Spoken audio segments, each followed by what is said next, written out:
Fala galera, tranquilo? Bom, no vídeo passado, o que a gente fez? A gente entendeu um pouco mais sobre variáveis, os tipos de variáveis, como é que cada variável se comporta, como é que cada tipo tem que ser armazenado dentro da variável. E aí também a gente entendeu um pouco mais sobre funções, como é que a gente faz uma função, como é que a gente passa parâmetros para essa função e como é que a gente faz para poder organizar o nosso código através da função. E aí com isso a gente consegue também reutilizar, tá, essa função.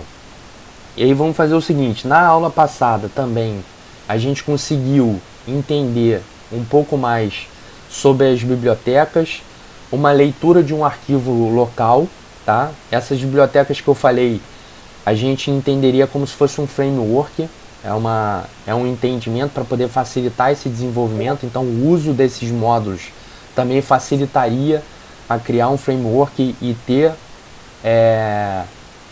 fazer com que a gente consiga agilizar o nosso desenvolvimento. E aí com isso, com todas essas informações que a gente teve, a leitura de arquivo, o tipo, a gente conseguiu criar um mini programinha ali para poder testar as coisas. Hoje eu vou falar da seguinte forma. O que acontece? A gente precisa entender como é que funciona uma requisição. Essa requisição ela é importante para a gente poder começar a construir os nossos serviços, tá, web. Então a gente vai começar por ela para poder a galera não dar uma viajada, porque quem não conhece determinadas requisições precisa conhecer isso para poder avançar para esse passo. Coisa rápida. O que a gente vai fazer é o seguinte, cara, antes de começar a marreta aqui efetivamente, a gente vai abrir o Chrome e vai entender um pouco mais do funcionamento do Chrome, tá? Então, na verdade não precisa ser só o Chrome, como eu falei, eu uso o Chrome porque eu gosto, e aí a galera pode usar o Firefox, pode usar o Opera, não importa. Então o que acontece? Vamos lá.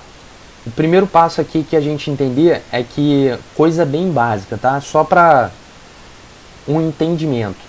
Quando a gente digita aqui na URL, a gente está acessando um servidor em uma determinada porta. Esse servidor, ele tem é como se ele ficasse escutando na porta e tivesse que devolver uma informação.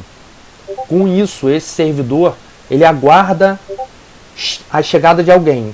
Quando o Chrome faz a requisição para esse servidor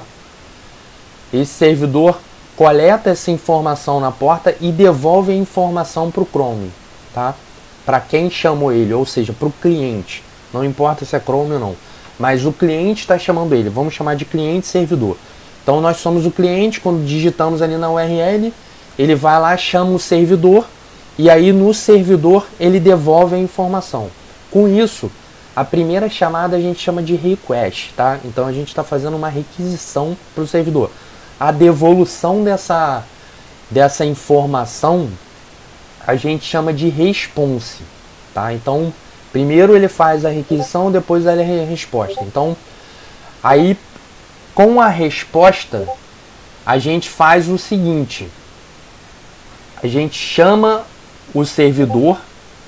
Com a chamada do servidor, ele devolve uma resposta, essa resposta, e na resposta ele diz qual é o tipo da resposta.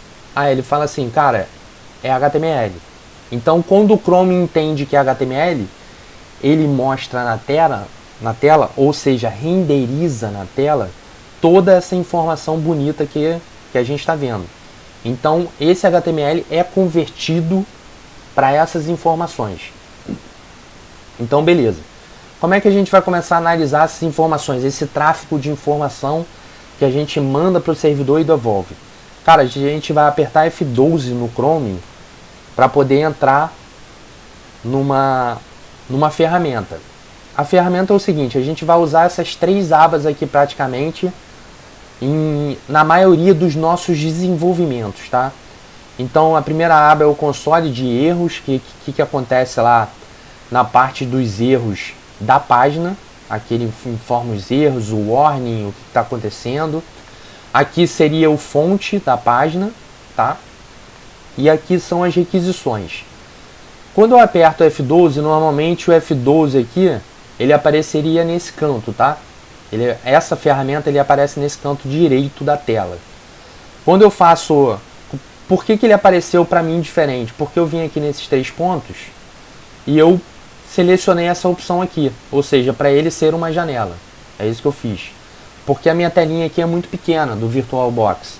Então, da máquina virtual, eu fiz dessa forma para ficar um pouco mais claro. Porque senão fica muito apertado ali, tá? Então vamos lá. Entendendo que a gente usa a maioria dessas abas aqui, o que a gente vai fazer é o seguinte. Primeiro a gente vai entender que quando a gente aperta Enter aqui, a gente está fazendo uma requisição lá para o servidor do Python numa determinada porta e o servidor devolve a informação HTML para o Chrome. Tá? Quando a gente apertou Enter, a gente está entrando no método GET. Tá? Esse método GET, a gente deu Enter aqui e ele executou a informação para a gente. Beleza? Então vamos lá. Outra opção que eu marco aqui nesse cara é para ele preservar o log. Porque assim, quando ele mudar de página lá no browser, ele não fica zerando essa informação aqui. Então o que acontece? Quando eu clico aqui para entender esse nosso downloads aqui, downloads, tá? Quais as informações necessárias aqui que a gente tem? Na verdade aqui ele diz qual é a URL de request, qual é a URL de requisição, o tipo, o método que a gente está usando, que é o método GET, o status, o que ele devolveu de código, isso aqui futuramente eu vou entrar mais em detalhes, e o endereço IP remoto junto com a porta, tá? Então ele já está devolvendo um IP aqui do servidor que achou e a porta que a gente tem. Esse é o básico para a gente entender. O que a gente mais tem que entender aqui? As informações header que ele está indo. E aí beleza, vamos parar por aqui para a gente não ter mais uma confusão. A gente não precisa entrar em detalhes, tá? Então, entende que esse preview aqui é a resposta do servidor, tá? Ele faz um preview para mim, ele tenta montar uma tela bonita aqui para que eu entenda essa resposta um pouquinho melhor, como se fosse um browser. A resposta em HTML é essa aqui. Então, quando eu fiz a requisição lá para o servidor do Python, ele devolveu este HTML. E aí ele falou o seguinte pro Chrome, ó, o tipo do conteúdo do documento, ele vai ser HTML. Então ele fala o seguinte, cara, ó, a requisição é GET, quando ele devolver, ele vai devolver um tipo HTML. Entendendo isso, o Chrome vai renderizar lá na tela de uma forma mais bonita. Beleza? Então entendemos isso, como é que funciona. Quando a gente faz um request aqui, a gente está fazendo uma requisição. Aqui, por acaso, ele colocou o request como sendo um GET. Ele jogou aqui na URL. Mas quando a gente faz um request, uma pesquisa, né, em algum site, e ele não joga no HTML, ele não joga na URL aqui em cima os parâmetros, normalmente essa pesquisa ela foi feita via post. Vamos tentar achar aqui search, né? Então vamos tentar achar o cara aqui. Deixa eu ver aqui. Ver se a gente encontra. Encontrou vários aqui. Vamos ver se a gente encontra uma requisição aqui. Aqui, ó. É esse cara aqui. Tá, então ele fez a pesquisa, um search, e ainda continuou via get. Tá vendo que os parâmetros ele passa aqui via URL? Esse que normalmente dentro do site aqui, inspecionando esse código, a gente tem um name como que. Então o HTML ali, ele diz no elemento da página, dizendo o seguinte, cara, aquele campo ali, o nome dele é que. Então quando ele mandou a requisição,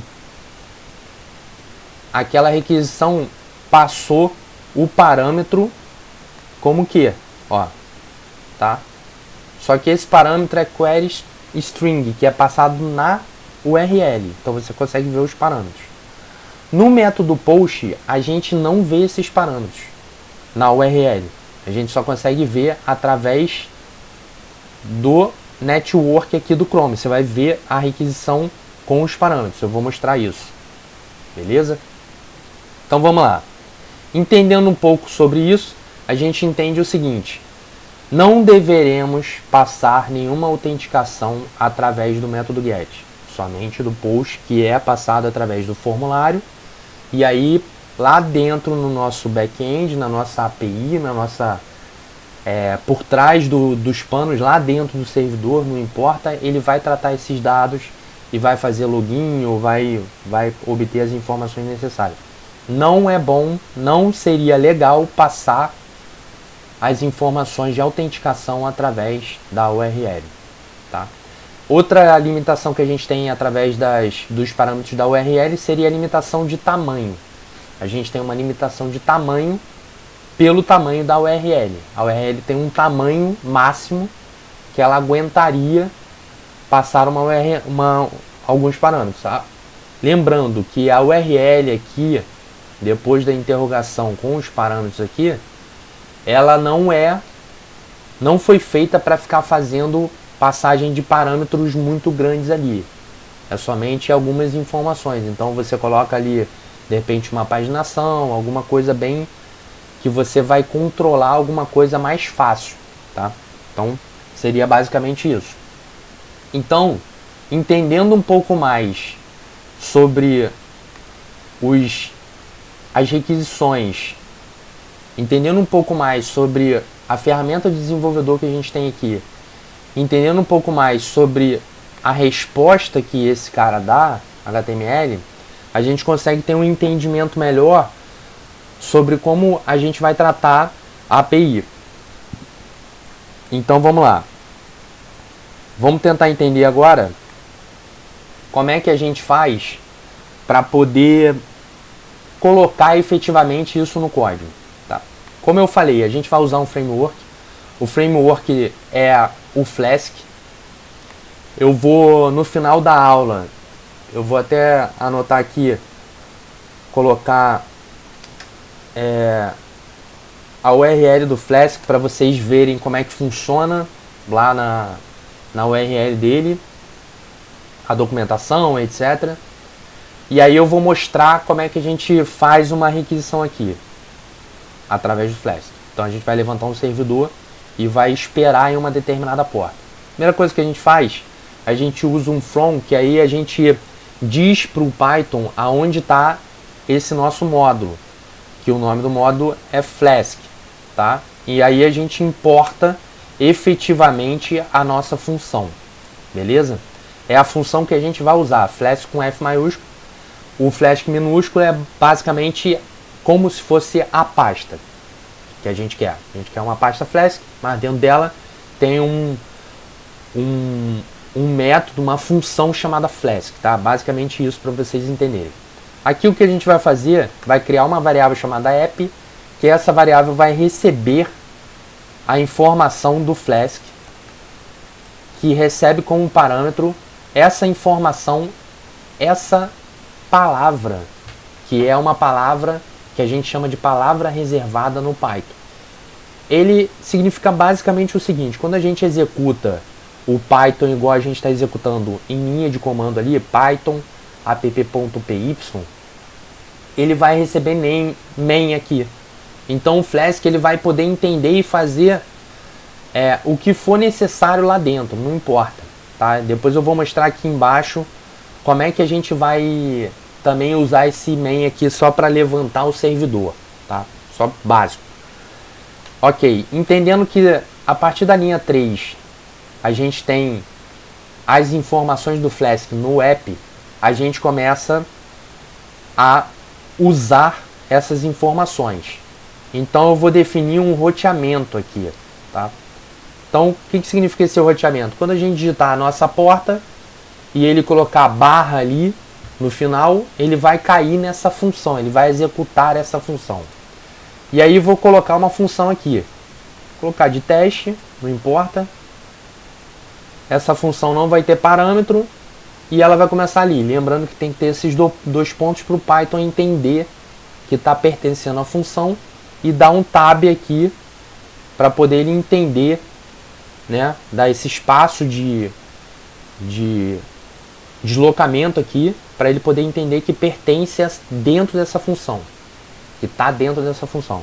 E aí vamos colocar aqui um return, vamos retornar a informação, e aí vou colocar um olá aqui e jogar um HTML, tá? Joguei aqui um HTML, não precisa nem do P, vamos jogar direto o olá, não precisa nem renderizar um HTML. E aqui embaixo, no final, eu vou verificar se esse name é igual àquele main que eu falei. Beleza? Se ele for igual, que é a execução via linha de comando, eu vou mandar um app run. Que aí eu vou rodar esse nosso servidor. Lembrando que essa linha de código aqui é bem pequena por conta desse framework aqui, tá? Se não fosse ele, a gente teria que criar várias outras formas para poder levantar esse servidor na porta necessária, ficar escutando. Então esse framework facilitou muito.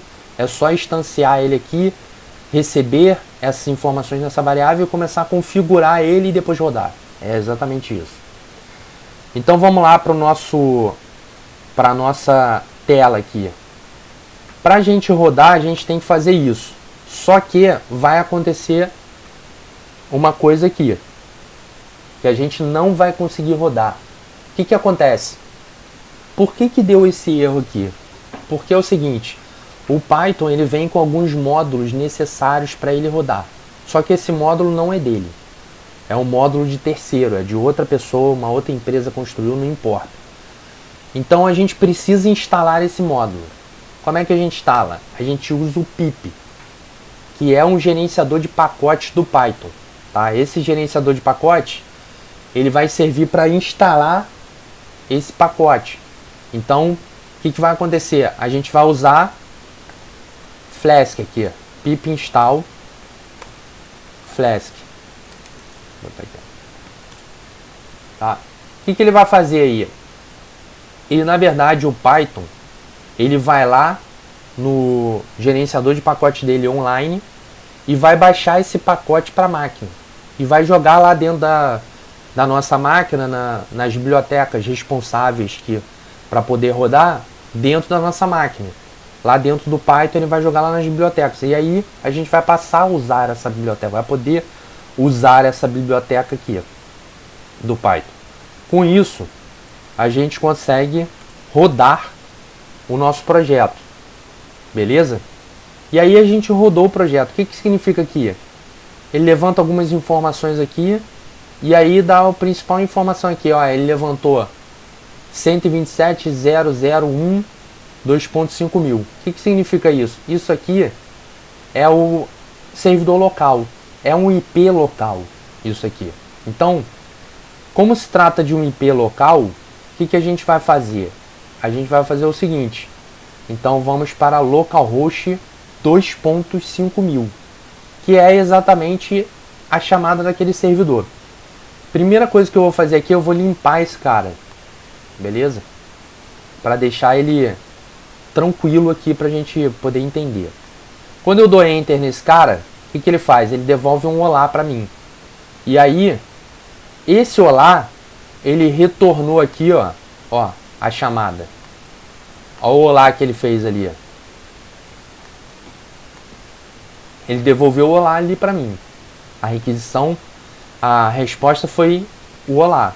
E aí, ó, chamei lá, via get, o remoto, ó, 127.001 5 mil. Ah, qual o tipo de documento? HTML. Aí ele tentou renderizar, não veio nenhum tag. Ele entendeu que não precisa botar nada, só botar o olá, ele colocou o olá. O Chrome fez isso. E aí jogou lá. Aqui no nosso log também aparece a requisição, essas coisas todas. Ele vai ficar aparecendo aqui. Então vamos lá. Para a gente aumentar um pouco mais essa parte, vai ser o seguinte. Vamos fazer uma requisição aqui para a gente entender os parâmetros. Então, como é que a gente busca esses parâmetros? Vou botar aqui, ó, nome, Martin.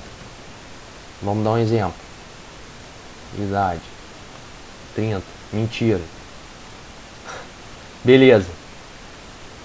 Vamos lá. Ele passou via parâmetro aqui para mim. Tá vendo a requisição? Só que, para mim pegar esses parâmetros, eu tenho que fazer o seguinte. Eu tenho que importar aqui o request e passar a usar esse request aqui. Vou dar um print aqui. Request.args. O que ele faz com isso? Esse request args, ele armazena os parâmetros que estão passando pela URL. E aí joga ali para dentro do código. O que eu tenho que fazer? Eu codifiquei ali. Só que eu tenho que parar o servidor e subir de novo. Porque o servidor ele jogou em memória. Só que quando eu atualizei ali, ele não modificou. Então o que eu tenho que fazer aqui? Ó, dar um Ctrl C. E aí para cima, né, a seta para cima e dar Enter. Aí ele vai subir o servidor de novo. Com isso eu consigo fazer aquela programação do print ali, request.args, funcionar. Quando eu der o Enter, ele nada mais vai mostrar aqui para mim o tipo que aquela variável entrou. Ele entrou em immutable aqui, multidict. Ou seja, eu não posso modificar as informações que tem aqui. Eu só recebo, eu não posso alterar a informação desse request. Então, para eu receber uma informação aqui, eu tenho que botar um get e vou colocar lá como nome. Tá? Então, essa informação eu vou passar a receber, parando o servidor de novo e subindo. Vou passar a receber a informação do nome. Só isso que eu preciso. Beleza? Olha lá. Show de bola. Recebemos a informação do nome. Com isso a gente entende que a gente consegue capturar informações lá da URL. Então quando a gente precisar construir algum serviço que obtém informações da URL, a gente faz dessa forma. Agora, vamos fazer o seguinte aqui. Aqui dentro desse projeto, eu vou criar um index.html. Só pra gente... E aí, aqui... Eu não vou entrar em detalhes para não estender o vídeo. Então, basicamente, eu vou construir um formulário HTML para poder simular uma chamada post, tá? Então, aqui vai ser um text. Aqui o name vai ser... Vou colocar aqui, ó, nome principal. E vamos fechar. E aqui nós temos um input... type submit, que eu vou submeter os dados, e aqui um value para chamar o nosso campo o nosso botão, né, de submeter como enviar. Ok. Aqui em cima eu tenho que dizer qual é o método, eu vou usar o post, e qual é o meu action que eu vou fazer, que vai ser http //localhost porta 5000, beleza? Então, salvando esse cara, o que a gente vai fazer? Eu vou abrir uma outra tela aqui, vou mandar o Chrome buscar com Ctrl O, ele vai abrir aquele HTML que está na minha máquina. Eu vou até lá, beleza? Aqui, user, vamos ver, projeto, beleza? E vou abrir o HTML. Ok, aí já apareceu aqui pra mim. E aí vou fazer uma parada aqui e vou chamar. Vamos ver o que vai acontecer. Ok, deu erro. O que acontece? Quando a gente faz uma requisição aqui, ó, tá vendo que ele deu o status aqui? Esse aqui é o status 405, é um método não permitido. Então, quando a gente criou o Flask ali, a opção de... Vamos ver aqui, ó. A nossa opção aqui, ó, quando a gente não define um método para ele, automaticamente ele entende que o método ele é get. O que a gente vai fazer aqui, a gente vai permitir esse método. Então eu vou colocar aqui o get continua funcionando e vou colocar o post também, tá? Então eu defino que os dois métodos que eu vou receber é get e post. Se não tiver esses dois métodos, se for por algum outro método o envio, o Flask vai dar aquele erro 405, método não permitido. Tá? Então parando, vamos subir o servidor de novo e aí vamos lá, ok? Vou voltar aqui, beleza, e vou mandar. O que ele fez? Ele mandou a requisição para o meu servidor e tá lá. Agora vamos fazer o seguinte, entendendo esse cara, tá? Vamos lá de novo. Vamos no nosso index. Entendendo esse cara, tô lá no nosso index lá HTML. Vamos dar uma olhada aqui no cara. Vamos limpar esse cara. E agora entendendo, ó, teste. Vou mandar. Opa. Deixa eu ver aqui. Tá. Entendendo esse cara aqui, ó. Vamos ver. Beleza. Opa. Deixa eu ver como é que aconteceu aqui. Ah, ele tá passando via get ainda. Então, pera aí. Vamos pegar aqui e vamos ver o que ele tá fazendo aqui pra gente. Tá. Gente post. Beleza. Vamos dar um Ctrl F5 pra gente. Beleza? Só pra gente tirar o cache dele. Vamos ver se ele vai agora. Beleza. O que acontece aí?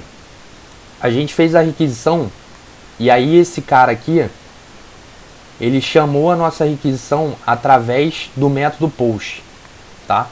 Então ele foi legal. E aí o que acontece? Tá vendo que aqui na URL ele não apareceu nada na chamada. Ele não caiu ali na URL. Então a gente pode ver essa informação através de um form aqui, que foi definido o nome no nosso HTML. E aí no nosso HTML aqui, ó, beleza, show de bola. Tá lá, nome principal e é o form que a gente vai mandar. E aí chegou a informação lá de teste. Ok. Como é que a gente vai coletar essa parada aqui na nossa programação aqui do Python? A gente vai fazer o seguinte. Eu já importei o request. Não preciso importar mais nada. E aí eu vou fazer aqui, ó, é diferente. Eu vou usar o form. Ele vai ser responsável por coletar a informação. Deixa eu colocar aqui cru para a gente poder ver como é que a gente faz para coletar essa informação e ver o que está acontecendo. Vamos lá. Beleza. Vamos ver. Olha lá. Mesma coisa que ele fez lá naquele nosso args. Beleza? A gente pode de duas formas coletar esse cara. Ou via get, como eu fiz antes, ou fazer isso aqui, ó. Nome principal. E aí o que eu tenho que fazer? Ctrl C e subir de novo. Beleza? Vamos lá ver. Ok. Nossa requisição. E aí, finalmente, a gente conseguiu a informação. Beleza, entendendo tudo isso, a gente entende a requisição e como coletar essa informação, tanto da URL como do form lá do post. Depois eu vou criar um novo vídeo para a gente poder entender todas as requisições, como é que a gente faz a requisição em um outro programa, e a gente vai entender um pouco do formato JSON também para poder ficar um pouco mais familiarizado com isso, que é as chamadas dos serviços hoje passam muito pelo JSON. que é um formato parecido com aquele tipo de variável lá que eu coloquei lá. É basicamente aquele mesmo formato do dicionário, do dict, né, que eu mostrei lá naquele vídeo de tipos de variáveis. Galera, então é isso, vamos marretar, vamos nessa, e aí espero que vocês tenham gostado. É isso aí, valeu galera, um abraço.